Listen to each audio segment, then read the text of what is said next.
Hey Shockwave kids, welcome back to Church at Home. I was about to make me a sandwich. Came back and found that something's been nibbling on my bologna. Gotta figure out what it is. But first, I gotta get the right outfit. There, that's better. Let's take a look here. It's definitely looking like some teeth marks on my bologna. Not sure what size yet. And are these mouse droppings? I don't know. No, raisins. Definitely raisins. I got to look for some more evidence. You know, in order to find out what has happened, we got to find evidence. Evidence is something that proves what it was that ate my bologna. You know, this reminds me about what we're talking about tonight. We're talking about a word called doubt. Now, doubt is whenever you have something you just have a hard time believing. Like, for example, I heard the other day that there's a bug called an aphid that poops candy. I thought, really? Nah.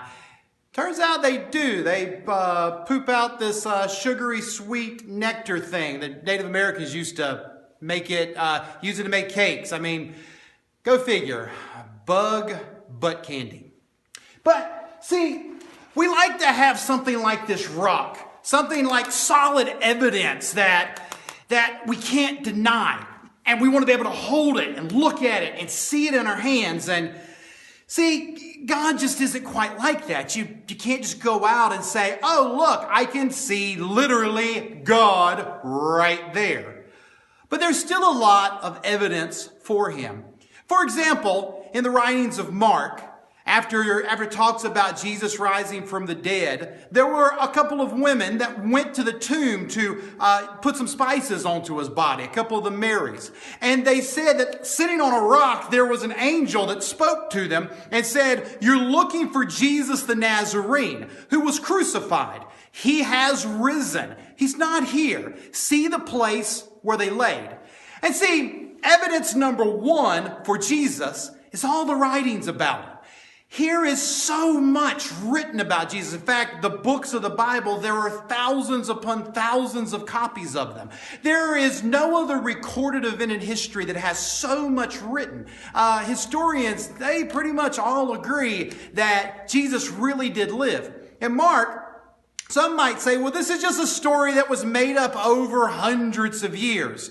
But Mark, you can look at it, tracing it back, and Mark wrote his book about 30 years after Jesus walked the earth. This wasn't something that was just made up over hundreds of years. These were people that actually saw what happened with their own eyes. They were the people that saw the empty tomb, and for them, what better evidence could there be? Hey, let's play a game. If you don't already have somebody watching this video with you, go grab them and pull them in and say, hey, come here for a minute. Here's what we're going to do. I'm about to put an image up onto the screen of an animal. It's actually of a bunch of animals. And I want you to see if you can spot every single animal that's in the image. Are you ready? Have you got some people pulled in to play the game with you? See who can find the most animals in this image. 3, 2, 1, go. And if you need to, you can pause this video. So, how many animals do you count in this image? Well, the creator of this image says that there's 16. I don't know that I personally see 16 in it, but here goes what they say is in it. You know, sometimes things can be right in front of us, and it still be impossible to see it or to figure it out. You know, and that can sometimes be like the evidence of God. Because see, there is so much evidence for God. Evidence number 2 I want to note to you is the Roman soldiers that were placed to guard the tomb, the Pharisees paid them to say that Jesus' body had been stolen, that they had fell asleep at the tomb, and the disciples had come and stolen the body.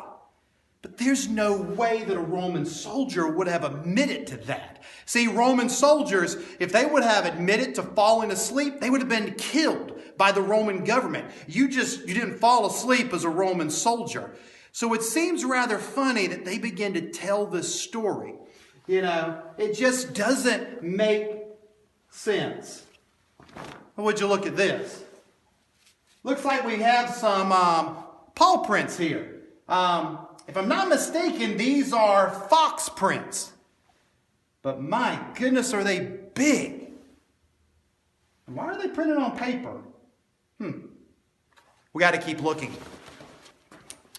See, it's kind of like air. We can't see air. We know it's there. And in fact, Jesus even noted that you see the wind blowing the trees, but you don't see the wind. You see the effects that it has. And that's kind of like the Spirit of God and God. You can see the effects. It's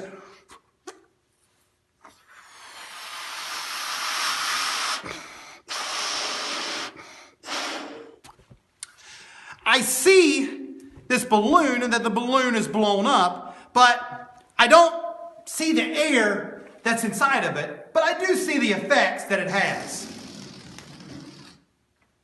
And then a third evidence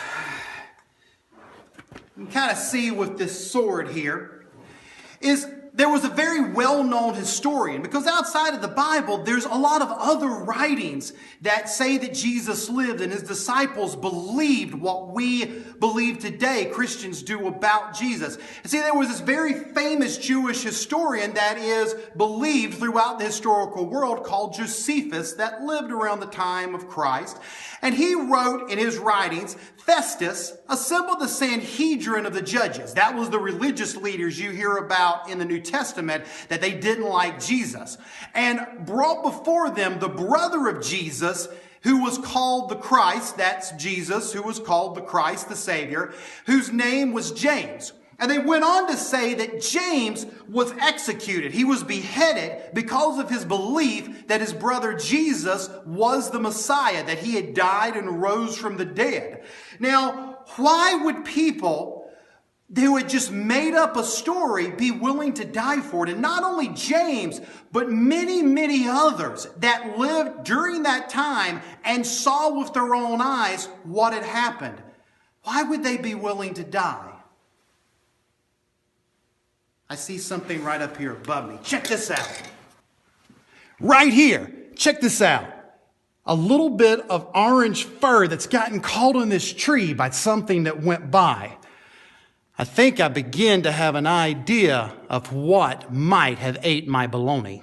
Earlier, we noted that there were a few women that went to the grave of Jesus, and they discovered there was no body there. That was on Easter Sunday morning. And the angel told them, look, you're looking for the living among the dead. He's not here.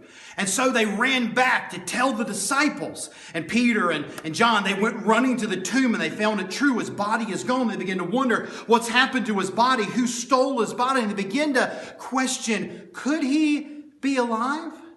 And suddenly Jesus, the disciples, all of them except for one, Thomas, were gathered together, and Jesus appeared in their midst. He said, look, I'm alive. Come, let me eat. Let me drink something. And then his disciples began to tell Thomas later that day, Thomas, guess what? We've seen Jesus. He's alive. He's alive. And Thomas is like, y'all are cuckoo. You're crazy. Look, I won't believe unless I can put my finger into the nail scars in his hand and stick it into the spear hole in his side. And so a few days later, they were all together, including Thomas. And Jesus appears to them.